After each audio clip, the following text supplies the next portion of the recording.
17 আগষ্ট সোমবাৰে যোৰহাট জিলাৰ পূব প্ৰান্তৰ এটি চৰকাৰী স্বীকৃতিপ্ৰাপ্ত স্বেচ্ছাসেৱী সংগঠন পদুম এছ'চিয়েশ্যনৰ উদ্যোগত বানাকান্দ্ৰ জাজি জামুগুৰি অঞ্চলত এটি চিকিৎসা শিবিৰ অনুষ্ঠিত কৰে। যোৰহাট জিলাৰ পূব প্ৰান্তত অৱস্থিত পদুম এছ'চিয়েশ্যন স্বেচ্ছাসেৱী সংগঠনৰ উদ্যোগত আমি আজি মৌৰাবজাৰ ব্লক PHCৰ সহযোগত বলমীয়া জাজি জামুগুৰি বলমীয়া উপস্বাস্থ্য কেন্দ্ৰৰ প্ৰাংগণত বানপীড়িত লোকসকলৰ বাবে চিকিৎসা শিবিৰ অনুষ্ঠিত কৰিছিলোঁ।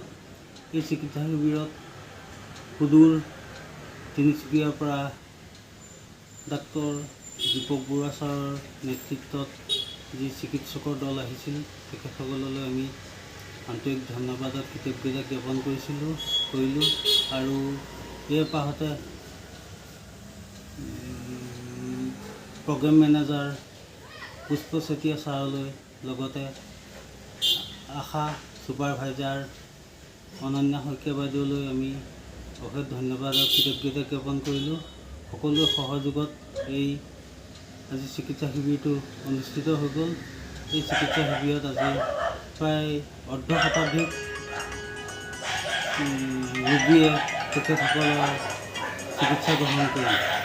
সকলোকে এই অনুষ্ঠানটো সাফল্যমণ্ডিত কৰাৰ বাবে মই সংগঠনটোৰ সভাপতি হিচাপে সকলোকে আন্তৰিক ধন্যবাদ আৰু কৃতজ্ঞতা জ্ঞাপন কৰিলোঁ। এই উপলক্ষে মৌৰাবজাৰ ব্লক PHCৰ সহযোগত বলমীয়া উপস্বাস্থ্য কেন্দ্ৰত অনুষ্ঠিত চিকিৎসা শিবিৰত সুদূৰ তিনিচুকীয়াৰ পৰা বিশিষ্ট চিকিৎসক দীপক বৰুৱাৰ নেতৃত্বত অহা 7জনীয়া চিকিৎসক দলে বানপীড়িত লোকসকলক চিকিৎসা সেৱা আগবঢ়ায়। শিবিৰটোত প্ৰায় অৰ্ধ শতাধিক লোকে চিকিৎসা গ্ৰহণ কৰে। আৰম্ভণিতে স্বেচ্ছাসেৱী সংগঠনটিৰ সভাপতি ধীৰেন পাঠক, মুখ্য সম্পাদক প্ৰাঞ্জল আৰন্ধৰা আৰু সাংস্কৃতিক সম্পাদক প্ৰণৱজ্যোতি গগৈয়ে চিকিৎসক দলটোক আদৰণি জনায়। এই আপাহতে ডক্টৰ দীপক বৰুৱাৰ লগতে প্ৰতিগৰাকী সহযোগী চিকিৎসক, ব্লক প্ৰগ্ৰেম মেনেজাৰ পুষ্প চেতিয়া আৰু আশা ছুপাৰভাইজাৰ অনন্য শইকীয়াৰ লগতে বলমীয়া উপস্বাস্থ্য কেন্দ্ৰৰ প্ৰতিগৰাকী কৰ্মচাৰীলৈ অশেষ ধন্যবাদ আৰু কৃতজ্ঞতা জ্ঞাপন কৰে স্বেচ্ছাসেৱী সংগঠনটিয়ে। Bureau' report, news now.